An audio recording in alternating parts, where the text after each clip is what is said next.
السلام علیکم۔ کہانی کارنر میں خوش آمدید۔ پیارے ویورز، آج پھر آپ کے لیے کسی کی زندگی پر بیتی ایک سچی کہانی لے کر حاضر ہوئی ہوں۔ چلیں اپنی کہانی شروع کرتے ہیں۔ 7ویں جماعت میں ہماری ایک ٹیچر بہت خوبصورت تھی، لیکن کچھ دنوں ان کی شادی چلی اور پھر طلاق ہو گئی۔ وہ دوبارہ اسکول آنے لگی۔ ایک روز دوسری ٹیچر نے ان سے طلاق کی وجہ پوچھی تو وہ بولی کہ میرا شوہر مینٹلی ڈس آرڈر تھا، اس لیے میں نے طلاق لے لی۔ اس وقت مجھے اس جملے کا مطلب سمجھ میں نہیں آیا تھا، لیکن اب آ گیا ہے۔ وہ کیسے، آپ کو بتاتی ہوں۔ جن دنوں میں 8 سال کی تھی، ہمارے گھر کا ماحول عجیب بحران کا شکار تھا۔ ابا زیادہ وقت گھر سے باہر رہا کرتے اور اماں دن بھر سلائی کرتی تھی۔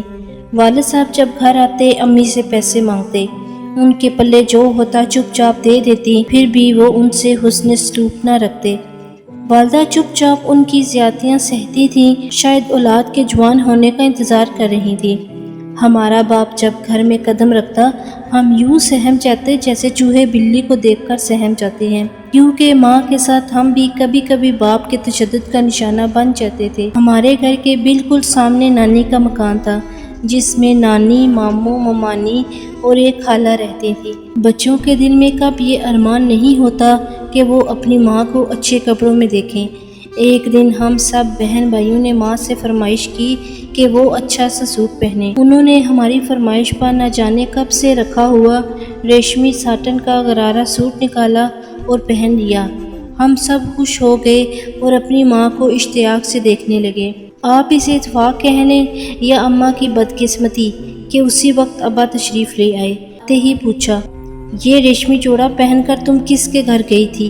میری ماں نے لاکھ کہا کہ وہ کہیں بھی نہیں گئی تھی، بچوں کے کہنے پر پہنا ہے، پر ابا نے اس بات پر یقین نہ کیا اور بولے، تم جھوٹ بول رہی ہو اور مجھ سے کچھ چھپا رہی ہو۔ انہوں نے اماں کو گھسیٹا اور مارنے لگے۔ ہم سب بچے سہم کر دیوار سے چپکے اپنی ماں کو مار کھاتے دیکھتے رہے اور روتے رہے، مگر ابا کے سامنے چوں تک نہ کر سکے۔ وہ یہی کہتے جا رہے تھے کہ تم کہیں سے ہو کر آئی ہو، اتفاق سے میں آ گیا، ورنہ مجھے کہاں خبر ہوتی کہ تم میرے پیچھے کیا کرتی پھرتی ہو۔ ماں رو دھو کر چپ ہو گئی، بھلا کسے کچھ چپ کہنے کی مجال تھی۔ والد تو بھوکے شیر کی طرح گھر میں ادھر ادھر پھر رہے تھے۔ اس دن کے بعد میری مسکین اور محنت کش ماں نے کبھی اچھے کپڑے نہ پہنے، نہ ہی ہم نے پھر فرمائش کی۔ مجھے اچھی طرح یاد ہے کہ ایک بار امی گھر میں اکیلی تھیں اور ابا بھی بیٹھے تھے کہ ایک عورت ماں سے کپڑے سلوانے آئی۔ اس کو دیکھتے ہی وہ آگ بگولا ہو گئے اور کچھ کہے بغیر ایک گھونسا امی کے منہ پر جڑ دیا۔ ماں کے منہ سے خون نکل آیا۔ ابا گرج رہے تھے کہ خبردار، آئندہ یہ عورت یہاں نہ آئے۔ حالانکہ یہ عورت پہلی بار ہمارے گھر آئی تھی۔ ابا نے عورت کے بارے میں کچھ نہ بتایا کہ کیوں اس کے بارے میں ایسا کہا ہے۔ ان کے جانے کے بعد میری ماں بیچاری اس دن اتنا روئی کہ شاید ہی کبھی کوئی اتنا روئی ہوں گی۔ میں نے پوچھا بھی کہ ابا نے کیوں اس عورت کے لیے ایسا کہا، کیا وہ اسے جانتے تھے یا وہ اچھی عورت نہیں ہے؟ وہ کچھ نہ بولیں، بس اتنا کہا، اگر مجھے تم لوگوں کا خیال نہ ہوتا تو کب کی مر گئی ہوتی۔ اس وقت میں نادان تھی، اب سمجھ گئی ہوں کہ ابا کو دراصل شک یا وہم کی بیماری تھی، یا وہ ذہنی مریض تھے اور ان کو علاج کی ضرورت تھی، یعنی ابا مینٹلی ڈس آرڈر تھے۔ ابا نے امی کو بہت رسوا کیا کہ یہ عورت میری وفادار نہیں ہے، حالانکہ میری شریف ماں نے کبھی اکیلے گھر سے باہر قدم نہ نکالا تھا۔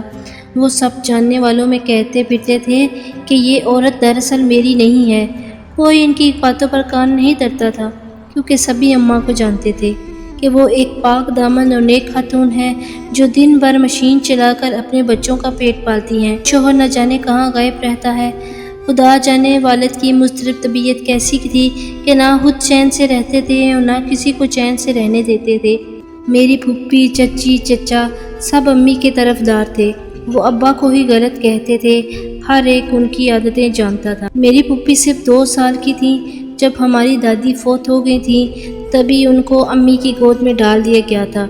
انہوں نے ان کو اولاد کی طرح پالا پوسا، اور جب ان کی شادی ہو گئی تو ہمارے باپ نے ان کا بھی گھر میں آنا جانا بند کر دیا۔ ہم ان کے لیے تڑپتے تھے اور وہ بھی۔ امی پھوپھی کو یاد کر کر کے روتی تھی، مگر شوہر کے ڈر کی وجہ سے ملنے نہ چاہتی۔ کبھی کسی قریبی رشتہ دار کی شادی پر ان سے ملاقات ہو جاتی تھی۔ میری بڑی بہن کی شادی ہوئی مگر وہ سسرال والوں سے سمجھوتا نہ کر سکیں تو ان کا ذہنی توازن بگڑ گیا۔ انہیں سسرال والے ہمارے گھر چھوڑ گئے۔ جب ان کو دوڑا پڑتا وہ اول فول بکتی۔ ایک روز ابا بیٹھے بیٹھے بولے، یہ پاگل نہیں ہے، بنتی ہے، میں اس کو بھی ٹھیک کرتا ہوں۔ وہ لکڑی لے کر باجی کو مارنے لگے۔ امی سے نہ دیکھا گیا تو رونے لگی، ہم سب بھی رونے لگے۔ ابا نے باجی کو مار مار کر بے دم کر دیا اور بولے، اب یہ اسی طرح ٹھیک ہوگی۔ چند دن بعد پھر انہوں نے بیٹی کو بیٹ سے مارا کہ اچانک دلہا بھائی آ گئے۔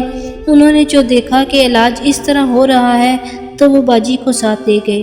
امی نے اللہ کا شکر ادا کیا کہ یہاں سے تو وہاں اچھی رہے گی، اور واقعی دلہا بھائی نے جب ان کا علاج کروایا اور سسرال والوں نے بھی پیار دیا تو وہ ٹھیک ہو گئیں۔ اور وہ رات تو مجھے خون کے آنسو رلاتی ہے جب امی بخار سے تڑپ رہی تھی اور ابا ان کے سامنے بیٹھے بے فکری سے سگریٹ پی رہے تھے۔ میری ماں رات بھر بخار میں پٹکتے ہوئے صبح ہر غم سے نجات پا گئیں۔ ان کو پوری زندگی سکون نہ ملا مگر قبر میں جا کر سکون تو ملا ہوگا۔ وہاں تو کوئی انہیں ستانے والا نہ تھا، مگر انہیں کیا خبر کہ وہ اپنے جگر کے ٹکڑوں کو اپنی پیاری نند کے حوالے کر گئیں۔ ان کے شوہر نے انہیں اس خاتون کی ممتا سے بھی محروم کر دیا۔ پھوپھی اب بھی ہمارے گھر نہیں آ سکتی تھی۔ اللہ جانے ابا کو کیا ہو گیا تھا۔ وہ جانتے تھے کہ ان کی 6 بیٹیاں ہیں، بیٹا ایک ہی ہے، لیکن اسے بھی ماں کے پیار کی ضرورت ہے۔ پھوپھی میرے بھائی کو بہت چاہتی تھی، بھائی بھی ان کو بہت چاہتا تھا، لیکن والد اس کو بھی برداشت نہ کرتے کہ گھر میں ماں کے نہ ہونے سے بیٹیوں کو کیسی مصیبتوں کا سامنا ہوتا ہے۔ ایسے وقت تو اپنے بھی آنکھیں بدل لیتے ہیں۔ ابا گھر پر ہوتے تو سارا گھر بے چینی کا شکار رہتا، وہ سب کو مشکل میں ڈالے رکھتے۔ انہوں نے ایک روز بھائی کو بھی گھر سے نکال دیا۔ اس کا قصور یہ تھا کہ بغیر اجازت پھوپھی سے ملنے چلا گیا تھا۔ بھائی کے جانے سے ہم اور بھی غیر محفوظ ہو گئیں، کیونکہ باپ کے بعد بھائی ہی بہنوں کی عزت کے محافظ ہوتے ہیں، مگر یہ نہ جانے کیسا غیرت مند باپ تھا۔ بیٹیاں تنہا رہیں تو پرواہ نہیں، مگر کوئی رشتہ دار ہم سے ملنے نہیں آ سکتا تھا۔ حالہ اگر ہالو کے ساتھ آ جاتی تو ہالو گیٹ سے اندر نہیں آ سکتے تھے، خود ہفتوں بعد بھی آتے تو پرواہ نہیں، خرچہ پورا نہ دیتے، پھوپھی چورے چھپے کچھ بھجوا دیتی یا ماموں اور ممانی دے جاتے۔ عجیب قسم پرسی کی زندگی تھی۔ ابا نے دوسری شادی کر لی۔ وہ عورت اچھی تھی، ہمارا احساس کرتی، مگر اس کا بھائی اس کے ساتھ رہتا تھا۔ وہ لڑکا ٹھیک نہیں تھا۔ ابا کا خیال تھا نوکری والا ہے، اپنی کسی لڑکی کا بیاہ اس سے کر دیں گے، مگر وہ مجھ پر بری نظر رکھنے لگا۔ سوتیلی ماں ہمارا خیال کرتی تھی، سو اس سے بھی اس کے بھائی کی شکایت نہ کر سکتی تھی کہ اس کا دل میلا نہ ہو جائے۔ یہ بات میں کسی کو نہیں بتا سکتی تھی اور خوف کے مارے سو بھی نہیں سکتی تھی۔ عادت کے موجب ایک روز ذرا سی بات پر ابا نے دوسری بیوی کو بھی دھنا کر رکھ دیا۔ پھر کیا تھا، اس نے تو اسی وقت سامان اٹھایا اور اپنے بھائی کو لے کر چلی گئی۔ ابا سے بولی، میرا بھائی کماؤ ہے، مجھ کو پال لے گا، مگر تیری بچیاں بن ماں کے ہیں، ان کا خیال کون رکھے گا؟ جب وہ چلی گئیں تو ابا سر پکڑ کر بیٹھ گئے، ناچار نانی کو منت سماجت کر کے لے آئے اور اس کے بعد ایسے گئے کہ پھر نہ لوٹے۔ خدا جانے کوئی حادثہ ہو گیا یا کیا ہوا۔ ماموں نے تھانے اور جیل سے بھی پتہ کروایا مگر وہ نہ ملے۔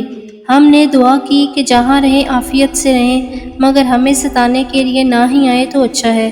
بیچارے ماموں نے میرا بکھیڑا یوں سمیٹا کہ ہم سب کو گھر لے آئے اور اپنی بیٹی سے میرے بھائی کی شادی کر دی۔ وہ ابا کے گھر رہنے لگے اور ہم بہنیں ماموں کے گھر۔ یوں ماموں نے رفتہ رفتہ سب بہنوں کی شادی کی، ایک چھوٹی رہ گئی تھی، وہ پھپھو کے پاس چلی گئی۔ اس طرح ہمارے گھر تو بس گئے مگر ہمارے ابا کے گھر کا گردہ ہو گیا۔ اب سوچتی ہوں کہ کہیں میرے والد مینٹلی ڈس آرڈر کا شکار تو نہ تھے۔ کیا خبر مردوں کو یہ مرض کن حالات میں لاحق ہوتا ہے اور ان کا ذہنی توازن بگڑ جاتا ہے۔ کیا خبر ابا کسی پاگل خانے میں ہوں۔ ایسا سوچتی ہوں تو بھی دکھ ہوتا ہے۔ خدا جانے ہمارے معاشرے کے یہ دکھ کب دور ہوں گے اور ان کو کون دور کرے گا۔